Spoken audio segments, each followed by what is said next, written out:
పితా పుత్ర పవిత్రాత్మ నామమున ఆమెన్.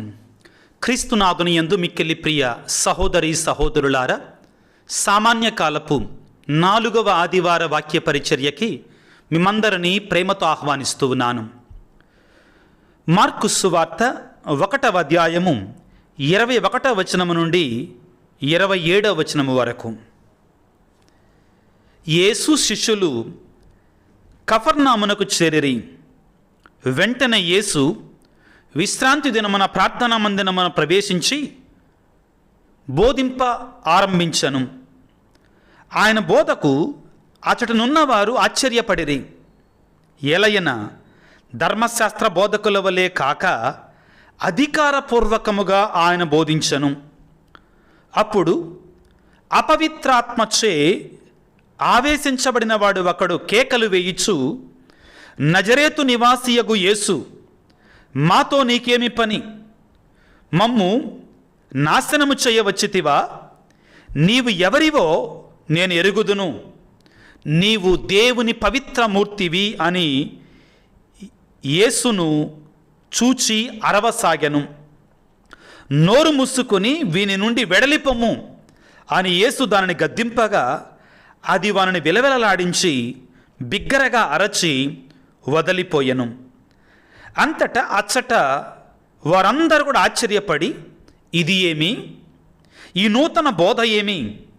అధికారముతో ఆజ్ఞాపింపగా అపవిత్రాత్మలు సహితము ఆయనకు లోబడుచున్నవి అని తమలో తాము గుసగుసలాడుకొనిరి.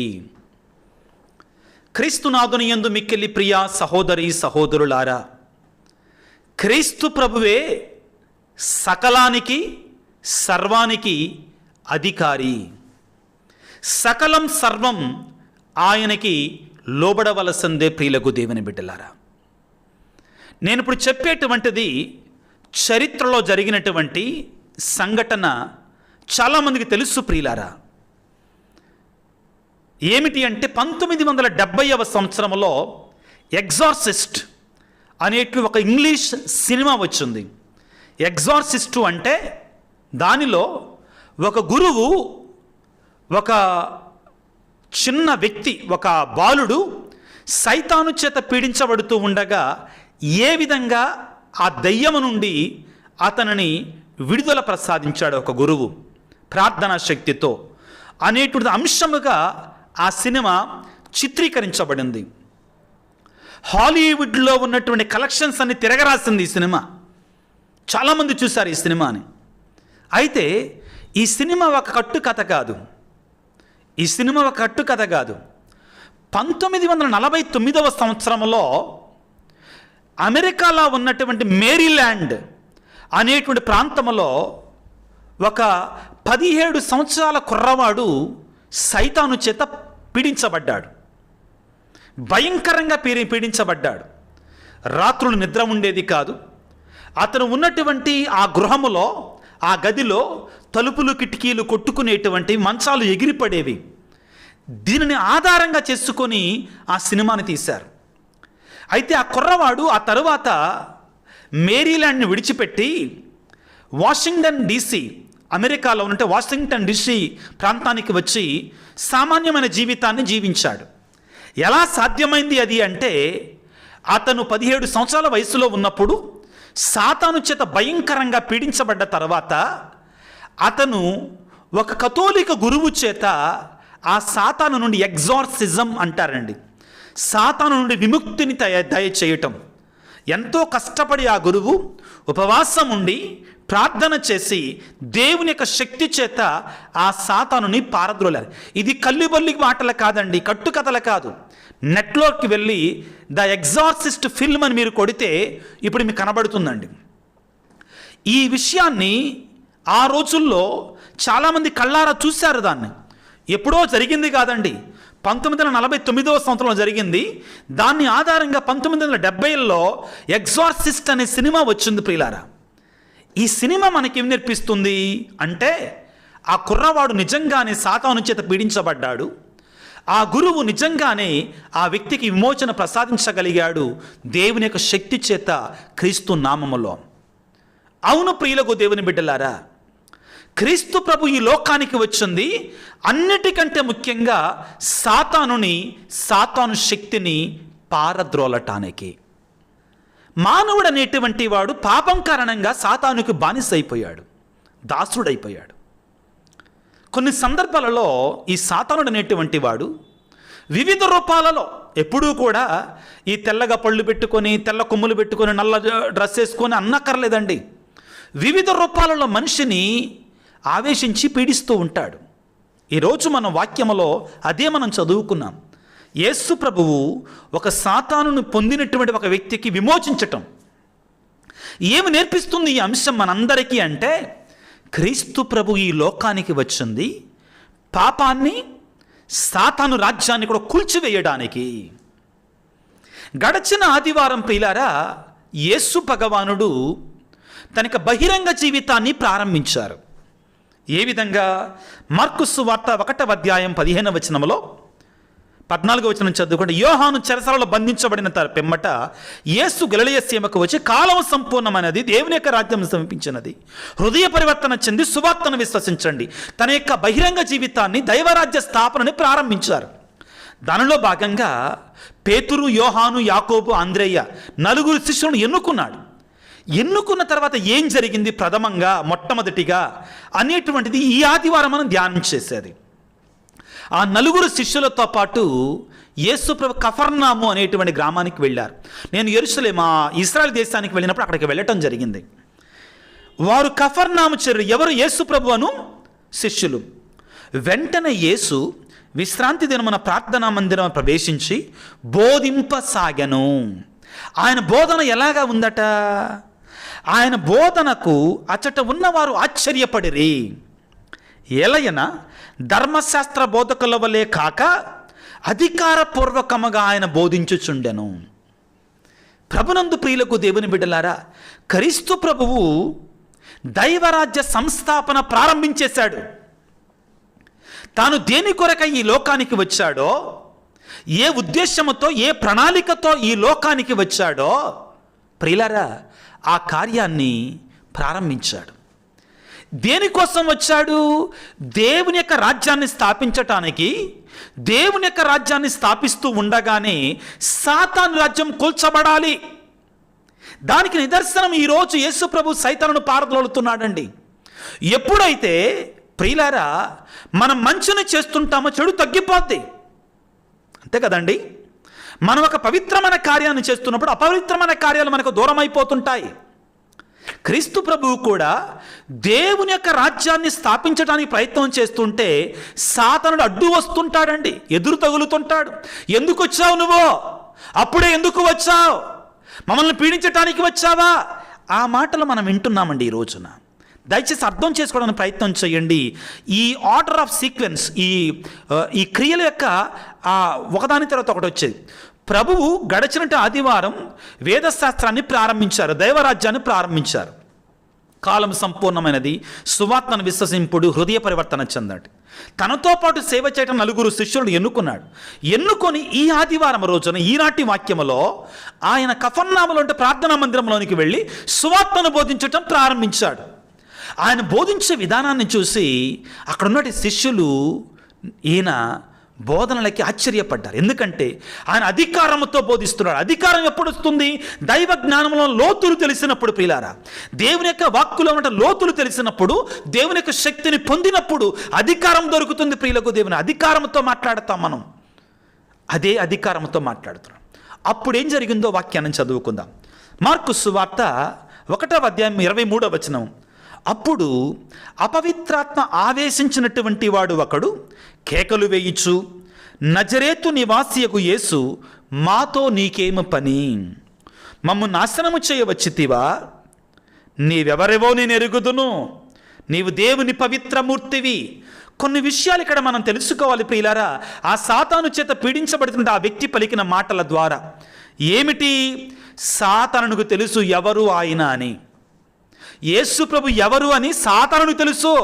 పరిసయ్యులు, ధర్మశాస్త్ర బోధకులు, అర్చకులు పట్టించుకోకపోయినా కానీ, అంగీకరించకపోయినా కానీ సాతానుడికి మాత్రం చాలా క్లియర్గా తెలుసు. ఏమిటి? ఈయన దైవరాజ్యాన్ని ప్రారంభించాడు, మా రాజ్యము, మా యొక్క ఆటలు ఇంకా సాగవు. ఆ తర్వాత ఏమంటున్నాడు? నజరేతు నివాసియకు యేసు, మాతో నీకేమి పని?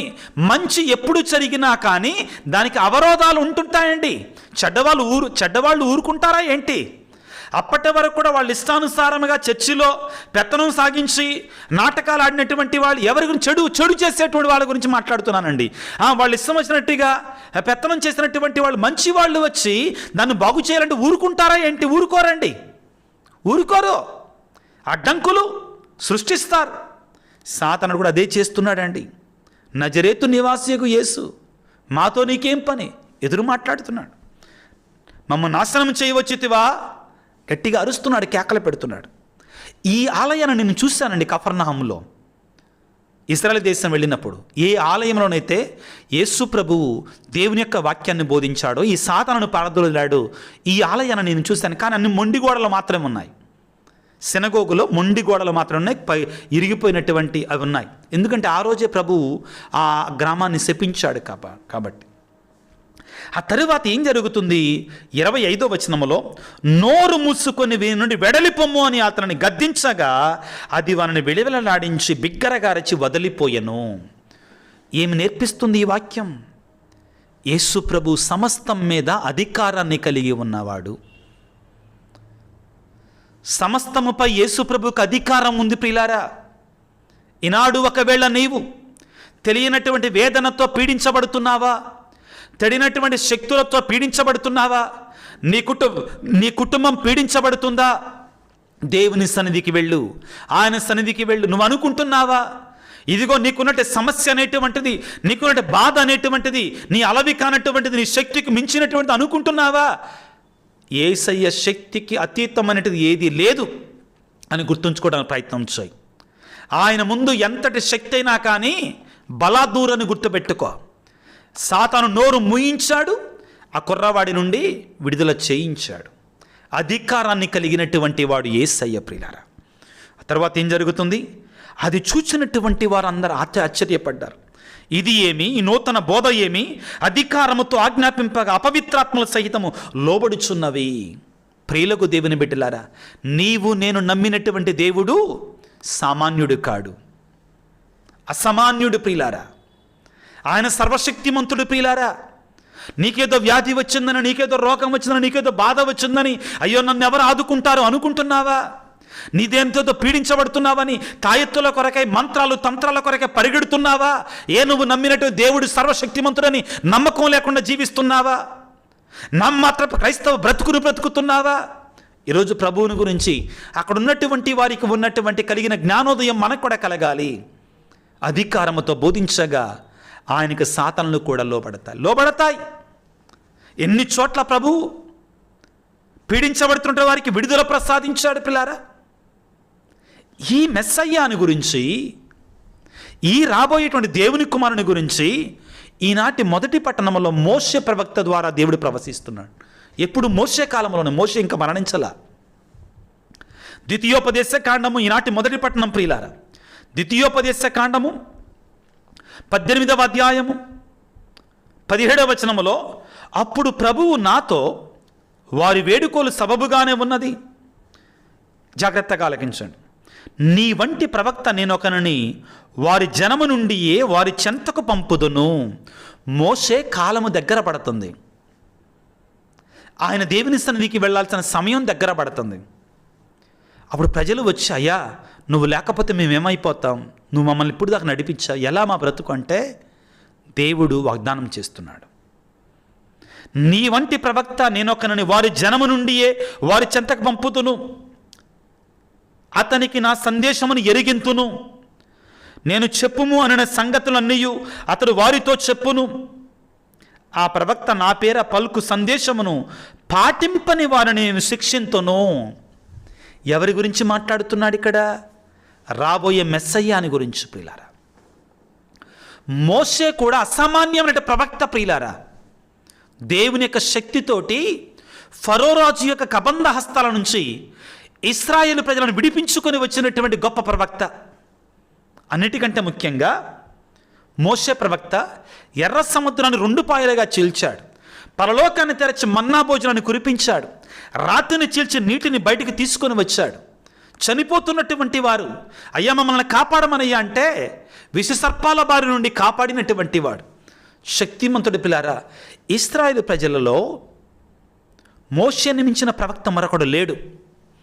నిస్సందేహముగా ఏలియా గొప్ప కార్యాలు చేశాడు, ఎలీషా గొప్ప కార్యాలు చేశాడు, ఇర్మియా గొప్ప కార్యాలు చేశాడు, యెషయా గొప్ప కార్యాలు చేశాడు, కాదంటల్లా. కానీ మోషేకి మించినటువంటి ప్రవక్త మరొకడో లేడు ప్రియులారా. కాబట్టే దేవుడేమంటున్నాడు, నీ వంటి ప్రవక్తని, నీకంటే గొప్ప ప్రవక్తని నేను ఒకరిని పంపించబోతున్నాను.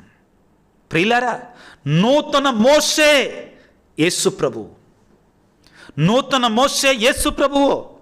కాబట్టే మత్తయి శుభవార్త 5వ అధ్యాయం నుంచి 9వ అధ్యాయం వరకు మనం చదువుకుంటే యేసు ప్రభువు కూడా తన యొక్క బోధనల కొండ మీద ప్రసంగంలో ఏమని చెప్తాడు అంటే, మోషే మీతో ఇట్లు చెప్పాను కానీ నేను మీతో ఇట్లు చెప్పుచున్నాను అంటాడు.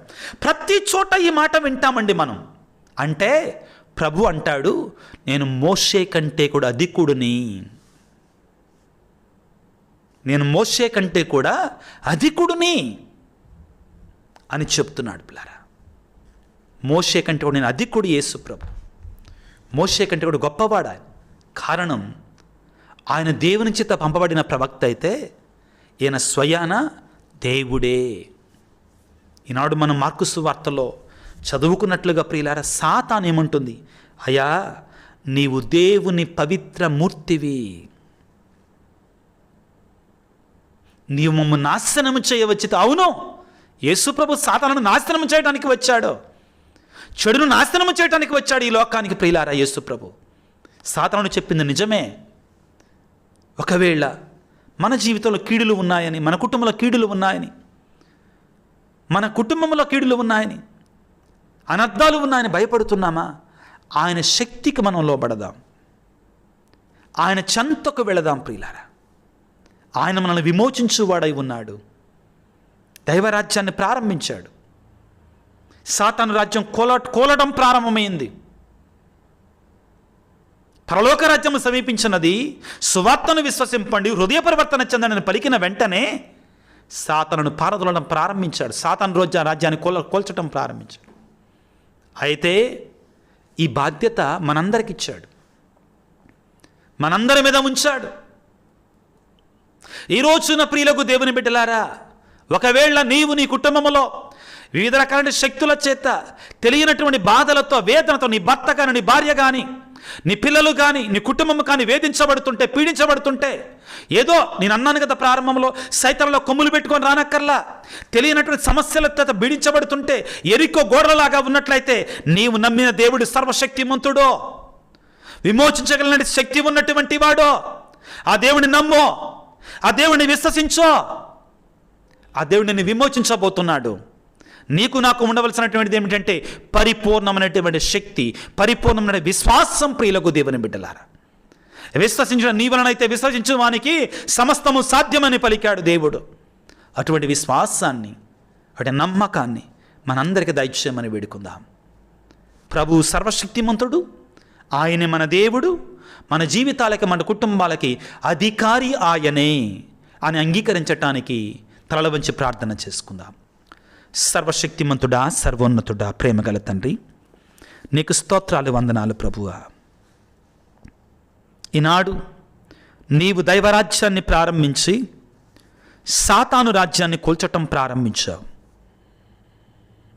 అవును తండ్రి, ఎప్పుడైతే నీవు పరలోక రాజ్యాన్ని ప్రారంభించడం మొదలుపెట్టావో సాతాను రాజ్యం కూలటం ప్రారంభమయ్యింది. ఈనాడు ప్రభువును ప్రత్యేకమైన రీతిలో సాతాను చేత పీడించబడుతున్నట్టు వాటిని విడిపించావు తండ్రి. మేము కూడా ప్రభువా మాకు తెలియకుండా వివిధ రకాలైన బాధలతో, కష్టాలతో, వేదనలతో ఈ లోకములో ఉండగా పాపపు బానిసత్వంలో మేము బ్రతుకుతున్నాము తండ్రి.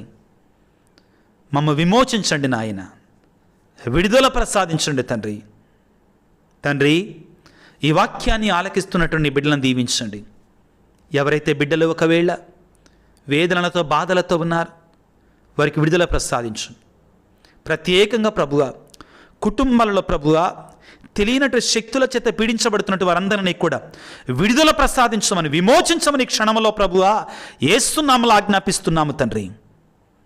అనారోగ్యముతో బాధపడుతున్న బిడ్డలకు ప్రభు స్వస్థతనివ్వమని యేసు నామములో ఆజ్ఞాపిస్తున్నాను తండ్రి. మా కొరకే ప్రార్థన చేయండి. ఈ వీడియో క్రింద ఎవరైతే మెసేజ్లు ఉంచుతున్నారో వారందరిని దీవించండి నాయన. వారికి నీ కృపని, నీ దీవెనని, నీ ఆశీర్వాదాన్ని దయచేయమని మా ప్రభు అయిన క్రీస్తు ద్వారా వేడుకొనుచున్నాము తండ్రి. ఆమెన్. ప్రభువు మీతో ఉందురుగాక, మీ ఆత్మతో ఉందురుగాక. సర్వశక్తి గల సర్వేశ్వరుడు పిత, పుత్ర, పవిత్రాత్మ మిమ్ము మీ కుటుంబాలను చల్లగా దీవించి ఆశీర్వదించి కాపాడుదురుగాక. God bless you. దేవుడు మిమ్ము దీవించుగాక. ఆమేన్.